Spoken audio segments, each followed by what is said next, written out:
Jimmy Kimmel makes a powerful comeback to late-night television, standing firm in defense of free speech amid a storm of controversy. But here's where it gets controversial. His recent remarks about a tragic murder sparked a fierce backlash, leading to a brief suspension of his show.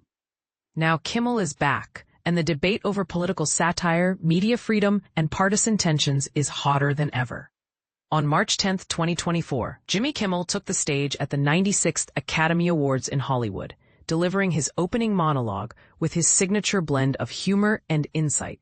Fast forward to September 23, 2024, and Kimmel returned to his late-night show after a 6-day suspension, triggered by comments he made about the murder of Charlie Kirk, a right-wing activist and close ally of former President Donald Trump. Kimmel addressed his audience with a visibly emotional tone, clarifying that he never intended to make light of the young man's death. "It was never my intention to make light of the murder of a young man. I don't think there's anything funny about it," he said, his voice thick with feeling. He also emphasized that he did not mean to blame any particular group for the actions of a deeply troubled individual, which was actually the opposite of his intended message. The controversy began when Kimmel, during his opening monologue, criticized supporters of then-President Trump for trying to distance themselves from the accused assassin of Kirk. He accused them of attempting to score political points from the tragedy, a statement that ignited a firestorm of criticism. In response, Disney, which owns ABC, the network that airs Jimmy Kimmel Live, suspended the show on September 17th, just 2 days after the remarks aired. Before Kimmel's show resumed, Donald Trump took to his social media platform, Truth Social, to express disbelief that ABC had reinstated Kimmel.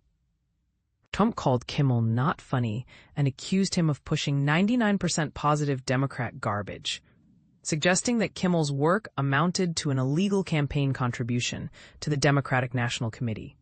Trump hinted at potential further actions against the network, raising questions about the limits of political influence over media outlets.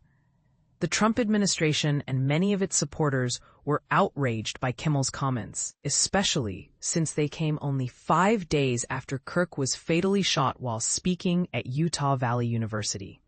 The Federal Communications Commission chairman, Brendan Carr, even threatened to investigate and urged TV stations to drop Kimmel's show or risk fines and losing their broadcast licenses.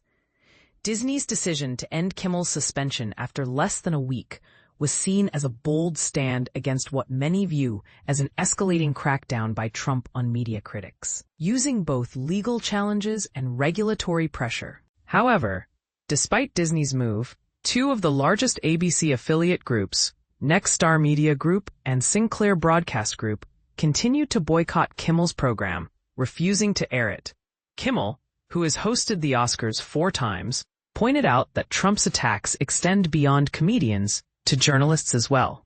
"He's suing them, he's bullying them," Kimmel said, highlighting the broader threat to free press. He stressed the importance of protecting journalistic freedom, noting, "I know that's not as interesting as muzzling a comedian, but it's so important to have a free press, and it is nuts we're not paying more attention to it."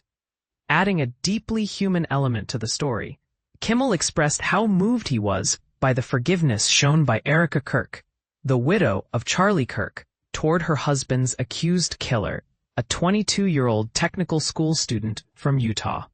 This act of grace amid tragedy adds complexity to the public discourse surrounding the incident. This episode raises important questions. Should political satire be limited when it touches on sensitive topics? How far should media companies go in defending their talent against political pressure? And what does this mean for the future of free speech and the role of late-night television in political commentary? We invite you to share your thoughts. Do you agree with Kimmel's defense of free speech, or do you think there are boundaries that should not be crossed? Join the conversation and let us know where you stand.